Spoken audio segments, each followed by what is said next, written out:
Okay, Christian, I'm going to do the video you wanted here. Turn the light on outside. There's the cars. Let's open the doors and get a little bit more light. I do not know how to stop and start videos and tie them together, so I know these are going to be aggravatingly long, so I'll probably make two, one for the inside, one for the outside. And like I said, I got a couple other guys that expressed interest. They might be interested in seeing it too. Today is Friday, the 18th of December, almost 12:30 p.m. We'll do the inside first, and then I show you the outside of the car. So this should answer any questions. Interior-wise, of course, it's all leather. No cuts, no cracks anywhere. The door, speaker down there. I have storage in the doors that I don't typically use. All the windows, the auto windows. This opens the trunk. This opens the gas door. Of course, the door, then your lock and unlock buttons are there. The wood is called dark amber. The interior is called saddle. And we'll get back to the point. I know you know probably about the dual panes of glass on the Bentley. We'll talk about that, I guess, when we get to the outside. There it is. Let it focus on it. Like your Mercedes have soft closed windows. This has soft closed doors. I thought it was standard, but apparently it is an option. I got a friend that just bought a used Speed, and it didn't have it. That's only the second car I've seen that didn't have it. But when you just close the door part way, it actually pulls the door closed. And then same thing with the back window. Both windows go down, and when it pulls the door closed, and then the windows go up. So a little nicer than the Mercedes. Well, we'll get to that on the outside. Like I say, no cuts, tears, anywhere on the seat. The Porsche knows good. This is for the massaging seats, up, down, left, right. This moves just a little leg extension, so if you have long legs, you can stick it out a little bit farther. That looks like a tear there, but that's a piece of dirt right there. Anyway, this moves the seat back and forth, 3 settings, and this moves your back up and down. This raise, I'll show you that. I'll probably easier on the other side. That's where it cuts through to the defroster. You have a defroster vent up here for your windows, and that's where the air comes through. We have the piano hinges for all of our vents, and the key fob. You can put the key in here. These are the all three key fobs. I understand these are quite expensive, so you definitely, for resale of the car, want to make sure you keep all of your key fobs. It's got a lock button, unlock button, trunk button, and then if you have to manually open it, it's like a little switchblade. It pops out, and that's the key. You can start it this way, turn the ignition on this way. You don't have to do that. You can also have a start switch down here, as long as it's in your, if it's start stop switch, as long as the key's inside the car. Let me go on around through all the dash. That's the top part. That's one of the main speakers. That's your sensor for daylight and dark. Well, now you also have sensors on the mirror as well. There's all along the top. That says airbag. Vanity mirrors. The light comes on when you slide it open. Goes off when you slide it closed. And they disconnect, of course. Mirror on this side. Same way light works. I mean, I've never had anything not work on the car. I'm pretty anal. If the light comes on, the sun doesn't go down before I get it fixed. Across the top here, you also have the wood. Kind of hard to get back. You have reading lights, your dome light to come on with the door open, or you can turn it off to where the dome light does not come on when the door opens. Then you can turn your dome light on individually. This is the dome light here. It slowly goes off. These are microphones for your phone when you're talking to it, and the 3 HomeLink garage door openers. And headliner is all leather. Kind of hard to see. We'll back the car out and look at the outside. I hope we're going to get a bit more sun. No cuts, no tears anywhere all along the dash. You just push the start stop button. That's what I did without putting the key. You get the ignition still on, and it lights everything up. If you want to start it, then we can start it there. don't know if you can hear it or not. Let me hit the start. So it's just, I'm gonna make that little. I love the way it sounds when it starts. I doubt you can hear that very good on the phone. I'm gonna close the door to make that go away, and then turn the radio down. Your instrument gauges, tachometer on the left, speedometer on the right. Your lights are automatic, off, park lights on, regular headlights on. These are your fog lights, front and rear.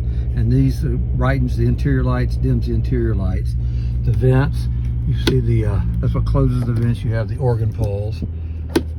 And that's what closes and opens all the vents and all the Bentleys. Shoot, since I don't know how long ago. That little light, that yellow light on, because I turned on the fog light. Apparently we turned it off. That tells you your fog lights are on or off. The green light tells you your headlights are on or off. Now I'm gonna turn them off. That made them go off. I just leave them in automatic, so of course they come on. Temperature gauge for water temperature, fuel gauge. You can change all of this on the inside with the different controls on the speedometer. Over here's your cruise control, on and off, or let's see, on and cancel, decrease your speed, increase your speed, set it and resume. Over here we have volume for whatever you're listening to. If you want to make a phone call, and this is the if you want to talk to it to say, hey, call home or whatever. I'm sure you can do a lot of other things. That's pretty much all I've ever used it for, is hands-free. Menu, and you have a rotary switch here that you can also push, and your escape gets you back. So that changes the functions. So escape changes the functions. You have your telephone book. You can go through your phone book in there. Escape again. Navigation, if you are on route, it would tell you what street you're on and which way your next turn is coming up. This is what I leave it on most of the time. This is the digital display of your current speed, so you don't have to look at the speedometer. Your radio station there, and then over here the radio station tells you, try to get the glare off of it. This is tells you what the song is, and what station you're on. The wood, that's 89.1 the wood. What you got your temperature set on each side, inside. I got them now to where they're synchronized, so they go together. So anyway, on this you can have your mileage. Since you reset it, your reset button is right here. You have your trip, your PDC, and your ESP off. I can explain those to you as well. Your outside temperature, it's like 30-something degrees here. We're inside the garage, so it's showing 47. And of course the mileage. The vents, for these two vents, your Breitling watch. Clock. Oh, excuse me. I'm gonna go back to this. So after that, then you have 3 different settings for your I just popped the thing, the gas door. You can have your miles and miles per hour average and miles per gallon average since you refilled. Long term, which stays there till you set it again. And then you can have since start. Start reactivates every time you've set the car stationary for 4 hours. It starts a new trip. The next, it goes to your settings, your warnings. You can set up all sorts of stuff in there. And then all your radio stations, if you want to scroll down through your radio stations and change something. And back to the phone. So like I said, I typically leave it there most of the time and do everything else over here. But I didn't realize we were going to get so much glare with the door open out there. It was hard to see. Maybe if I get in front of it there, that's a little better. So like I said, right now it's set for 71 degrees. It's in auto. Your recommended tire pressure for that's high speed. Normal speed is 35. Both front tires are at 39. For the back it's 30, and both back tires are at 35. You can set, I normally just leave it on high speed, and you have maximum speed. I don't know what the difference are. That thing here, okay. Oh, that's the temperature thing for the when I went to the high speed, maximum speed. All the tire pressure gauges are reading the same. My dealer told me like a year ago that, oh, those are about to go out. I know you can buy them for like $39 and have Walmart or any gas, tire store replace your TMPS sensors for you. I've not replaced them, and they've all worked fine. I never had any issues. So if you get a low tire warning light, I'm going to make it come on now by hitting maximum speed, which is going to make this go to much higher, 49, and we're only at 39. So you get a low tire light there telling you, hey, you're more than 10 pounds off of what you should be. Your back ones are less than 10, so they're not showing up yellow, but the front ones are showing up yellow. That's for the maximum speed, which I'm assuming is 200 miles an hour. I go back to high speed, that's what I leave it on. And the yellow went away. You see how that comes up. It's a pretty cool system how it comes up yellow on the tire that's too low. That other one to come on. And then it'll go away, and the low tire light will go away. So you don't have any lights on that should not be on. Airbag in the steering wheel, the last of the wood steering wheels, and of course the horn. Radio on here, you have all sorts of different things as well. You can turn the display completely off, and now you're just getting the radio. Turn the display on, you can set it to air conditioning, where you want it to come out, top, bottom, economy on, other functions, and you can control the speed manually there. So now turn the speed off. If you want the speed automatically, we turn the radio down so you can hear. Automatically just push auto, and it comes on with what it thinks the speed should be on to get you to the temperature you're trying to get to. This is how you set up your navigation. It's the map details, all the different functions for the map. When you want to look at the map, then you can have the whole map. This is where we're sitting here. One thing Bentley does that I've always found, I'm trying to cover the glare up, counterintuitive, is when you turn a knob to clockwise would make you go in, and Bentley turning it clockwise makes you come out. You'll see the scale change, and then the map will reload. I don't think we're going to really get too much GPS because we're inside. Tells you which direction you're heading and whatnot. Audio, excuse me, there's all your radio stations. Audio store if you want to go to something else. Trip gets you a whole bunch of different things. You can have all your mileage if you want to take. I think you can have 2 different trips in there at one time. How far you've gone, how long you've gone, all your statistics and all this stuff. Info is where you are. Help, I never look at this. Oh, how to help, shows you how to do it. You can see your menu. If you want to make a phone, just open the phone menu and you can dial your number. Vehicle goes back to this. If you have your PDC come on when you get close to another a wall or another vehicle or something, it resets that. 6-disc CD changer. You have CDs, AM, FM, and satellite radio. All your presets are there. You know, a great stereo system.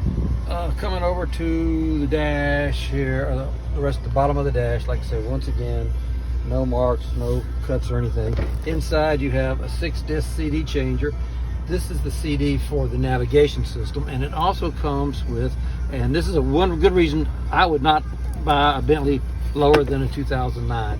They started this model in 2004, but they didn't have all the capabilities. So you have a iPod connector for Apple CarPlay. I just stick it up underneath there. So, and if you want, I mean, my new car is going to have a hard drive built in. I'll let you keep the iPod if you want. I got like 3,000 songs on there, so I can play those songs. This is the owner's manual. It sits in a little shelf at the bottom. So the owner's manual there. Pretty deep glove box. I got a 45 caliber pistol in there. A whole bunch of other stuff. Oh, my flashlight's out. Coming down is the electronic parking brake. This is just your mirrors. You can have them, you know, turned in. I got it set now to where when you back up, the right mirror tilts down at the ground so you can see. Tells us what speed we're in. Push the button, pull it into drive, neutral. So it says to drive 1, it will automatically shift through the gears. You can manually do it yourself here by pushing the lever over. Then you can go to a higher gear, go to a lower gear, and your gears, you will see them on the side. They change to 1 through 6, 6-speed transmission. If you're in D, automatic mode, what I did, I just moved from manual to automatic. Then it tells you your D automatically in number 1. You also have paddle wheel shifters behind the steering wheel, like the Ferrari or anything else. So you can shift up, and then if you do that, it goes back to the automatic. If you don't do them for a certain amount of time, it'll go back to automatic. If you want to go to automatic, just push the lever over, pull it back, get you back into automatic. Anything gets you back into automatic. Start stop button. Heated seat for the driver's side, heated seat for the passenger side, flashers. This, let's see, this runs your the height of the car up and down. You have air shocks, so you can make the car go up and down. And it shows it on, I think if I push the button, yeah, if I push the button, it automatically goes to it. And you can adjust this actually raises the car up and lowers the car down. So if you want to go clearing in a garage or something like that, and we can show you that work on the outside. This runs the spoiler in the back up, this runs the spoiler down, and this is your bumpy road, the shocks. If you're going to jack the car up, you just push these 2 at the same time. It puts you in a jack mode. Inside here you have a cigarette lighter. I got the lighter out, of course, in your ashtray. And here you have your cup holders. and storage. You can take the cup holder thing out, or you can have the cup holder thing in. Also, you have storage inside these two. It came with a Nokia phone, which I have Sprint service, so I don't use it. I just use my regular iPhone, and it will work. If you go at 2004 or newer, you'll get an iPhone to work and your Galaxies work. On this side, you have another little storage thing. I keep a little digital card gauge, and gum and chapstick. And we'll go to the back real quick. I'll shut it. To shut it off, just press the brake, push stop. It goes off. Everything gets up. Notice the steering wheel moves up when you start. You can have the steering wheel automatically come down. I'll tell you about that key better. Steering wheel comes down when you hit stop. You can watch the steering wheel go up to get out of your way to make it easier to leave the seat. The radio stays on until you open the door. Once you open the door, it cuts off. Walk around here real quick. We'll show you the back. Then we'll pull it outside. I'll start another video. We'll pull it outside, and oh, the little light here, that's just when the car's locked. If you lock the car, you'll see it start flashing. Like right now, you can either side. This locks the car. It locks. That starts flashing red. You get a beep. If you have the key fob, as long as it's in your pocket, once you touch it, it unlocks the car. You'll hear it unlock. On this side, let's see, this door, like I say, no cuts, no cracks, no. Car still really smells good inside. Oh, no power mode, turn it off. Speakers over here, the vent for the defrost. Once again, same thing. You have storage here. On this side, you just have the lock, unlock, and the window control for that window. All the exact same controls on the seat. The seat for my wife's usually over here, so she never has that seat pushed her out. So there's probably some dirt in there. When you want to get in the back seat, all you're gonna have to do is just raise this lever, push the seat forward, and the seat will automatically run up the tracks to allow access to the back. When you put it in, it'll automatically go back. If it doesn't, I'll show you what you push. Anyway, the back seats, leather. Well, the 7 years I've had the car, I think an adult's been back here once or twice. This is the pass-through to the trunk. You can pop that off, and if you open your trunk, if you want to put skis or something, pull that up. It also comes down, and there's an armrest for the back seat passengers. This comes out if, like you say, you had skis or long wood or something you want to put there. The new cars still have that as well. But that locks it. The push-pull vents for the rear seat. Ashtray, and you have the same cup holder with storage behind it in the back. That's the other seat. That just tells you how to hook up a car seat, I think. Like I say, there's not a single. I think the interior is actually a 10. I mean, I know people say cars are 10s and they're not 10s, but this one, to be almost 12 years old, is actually a 10. When you're ready to get out of the car, just push this back. The seat will go back. If it's been up long enough, like in this case, it was up longer, so it doesn't automatically go back. Just push this back button once and release it, and you'll see the seat go right back to the same predetermined position it was. Okay, I think that pretty much covers the inside. Let me start a new video and we'll do the outside.